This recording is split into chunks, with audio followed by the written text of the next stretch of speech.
Alright, let's talk about Game of Thrones, episode 6 of season 5? Yeah. Uh, there's a lot to cover, obviously, as usual, so let's jump right in.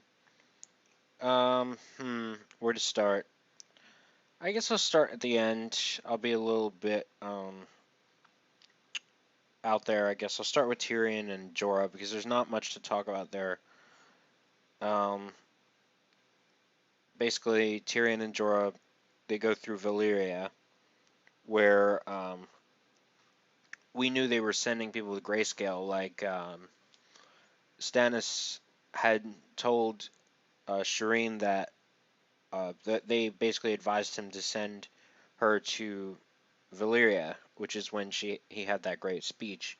Um, and the grayscale people attacked basically, and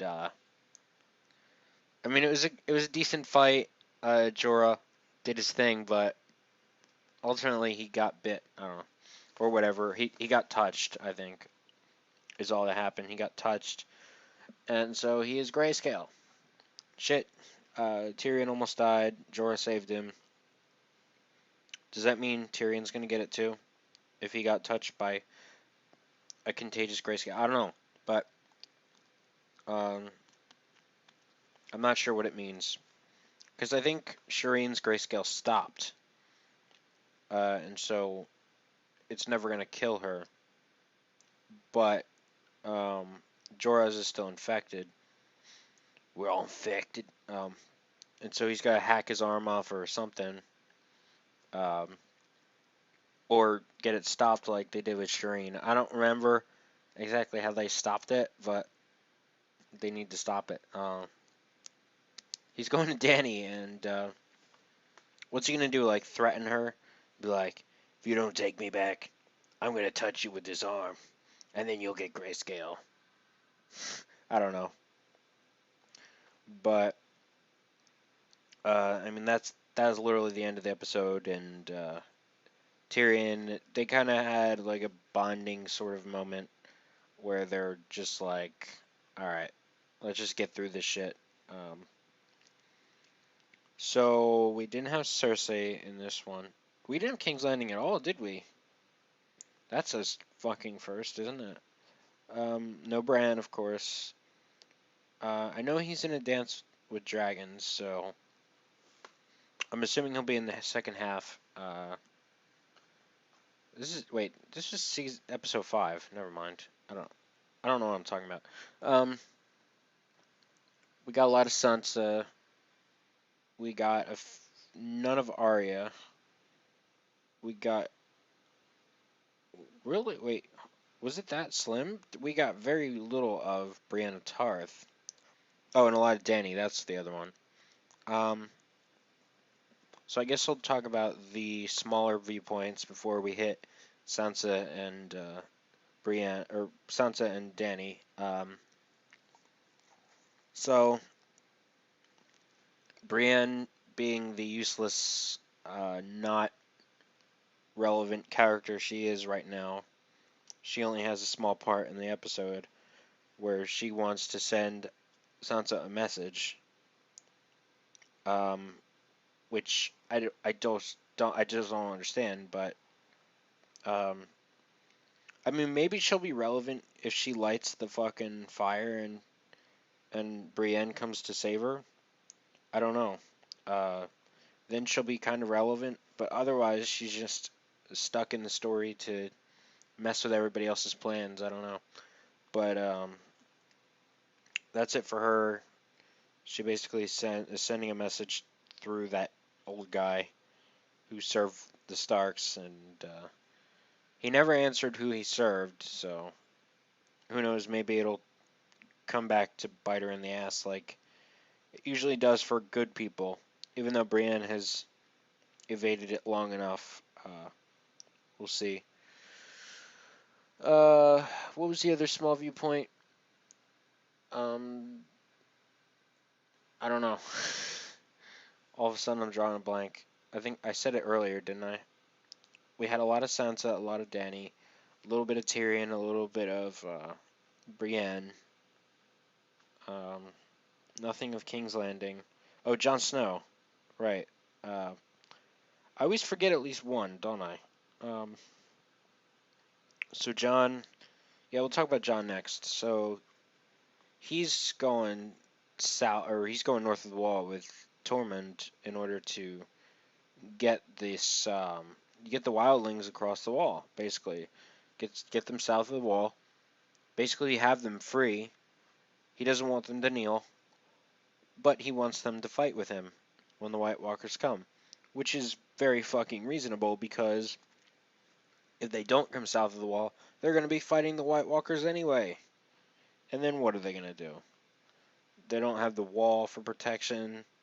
They're just going to become White Walkers and it'll just be worse off for them. So, I mean, everybody who disagrees with Jon, they're not thinking with their head, they're thinking with their heart, obviously. Because they're like, they killed Pip, they killed Gren. Like, yeah, we killed them too. That's exactly what Jon said. He's like, we killed plenty of them. So, I mean, they're not thinking rationally. It seemed like Alistair understood what Jon was doing, but I don't know. But it's very smart because no matter what, the wildlings have to fight. They're going to fight the White Walkers anyway. Would they rather fight them by themselves or fight them where they have a wall for protection? Like, seriously? I don't know, but Tormund was being very obstinate until now, um, but he at least convinced him to go as long as Jon went with them. Excuse me. Um, and Stannis leaves. Nothing else from Melisandre. That really that did surprise me. Um, I was thinking that Melisandre was gonna leave with saying one more thing to Jon, but I think because Stannis was listening, she wasn't gonna say anything because she only approached him once, and that was alone. She also tried to fuck him, but that's a entirely different thing. Um, yeah, so there's that. Um, so Stannis leaves. They're going to fight the Boltons. Hopefully they win. Um, Meanwhile, at the Boltons, nah. Well, I think I'm gonna save that for. No, I'm not going. I'm gonna go now. Um, so I guess I'll start with the Boltons, and then I'll hit Sansa because all part of the same viewpoint, really. We find out who Ramsay's mother was, even though not in name, but we understand that she was a pretty woman who lost her husband and, or well, lost her husband to freaking Bolton, Roose Bolton, who basically raped her, and she conceived Ramsay. Yeah, no wonder he's so fucked in the head. Um, but anyway, you know that the the new wife is having a kid, and presumably a boy. Um, Even though those old wives' tales of what if you could tell it's a girl or boy, I think all of those are proven to be bullshit. So we'll see what Ramsay does, because I don't know if he's gonna try to kill the mother and the baby like Red Wedding style. Um, we'll see. Anything's possible, certainly. Um, what else? Ramsay is making a complete ass of himself in front of Sansa, just being retarded with Theon slash Reek.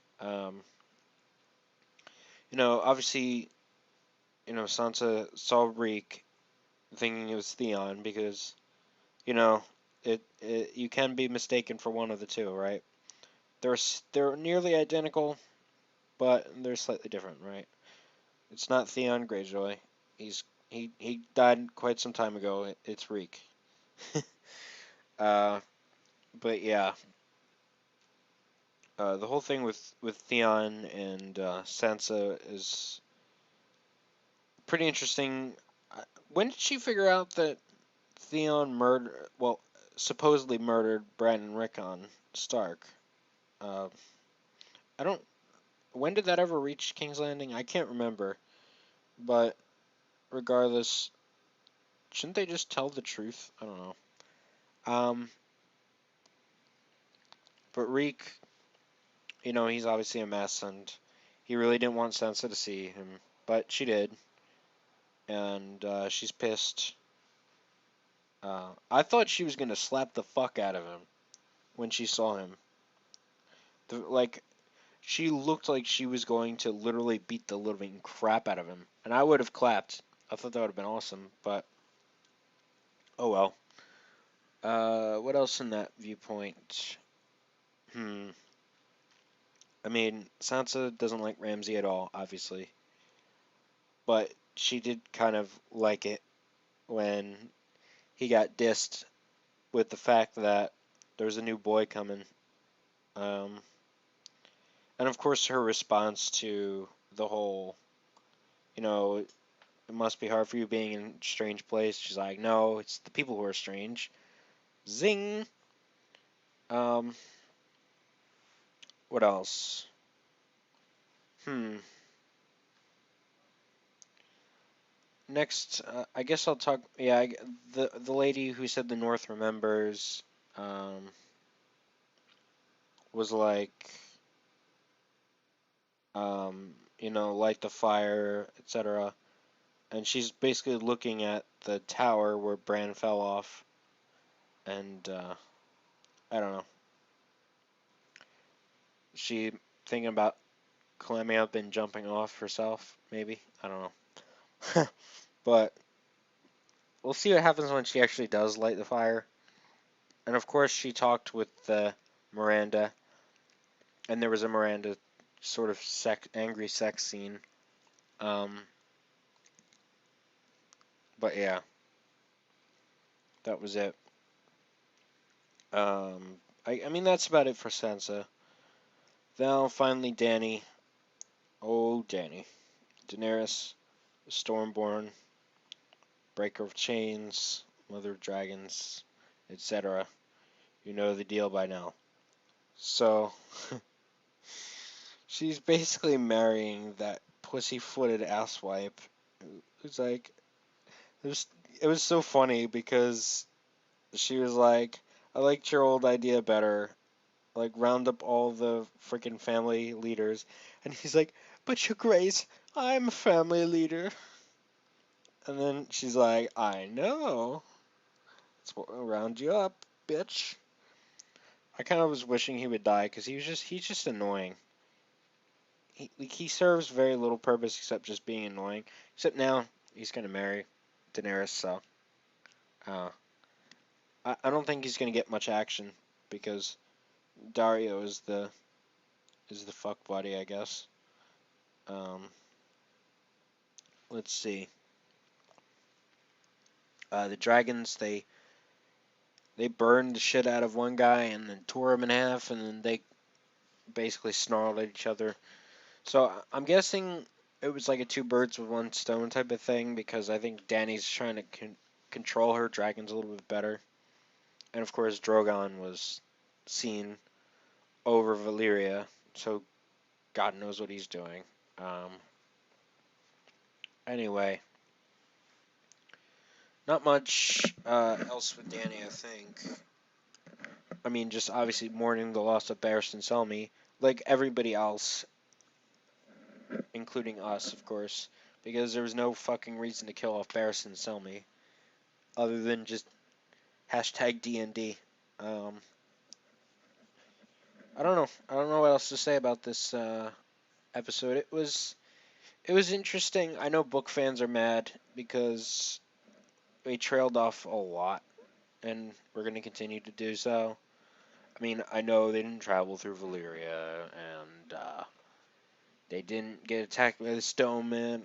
I don't give a shit. Okay, this is its own shit. I really don't care. I like the fact that Jorah has grayscale. Not really, but it's passable. Um, I don't know. There's just no, I don't know. There's no pleasing the book fans since they're trailing off, but at the same time, you know, as a standalone bit, it's not wonderful, but it's not like bad either. So that's it. The episode was interesting. I don't really have a good or bad rating.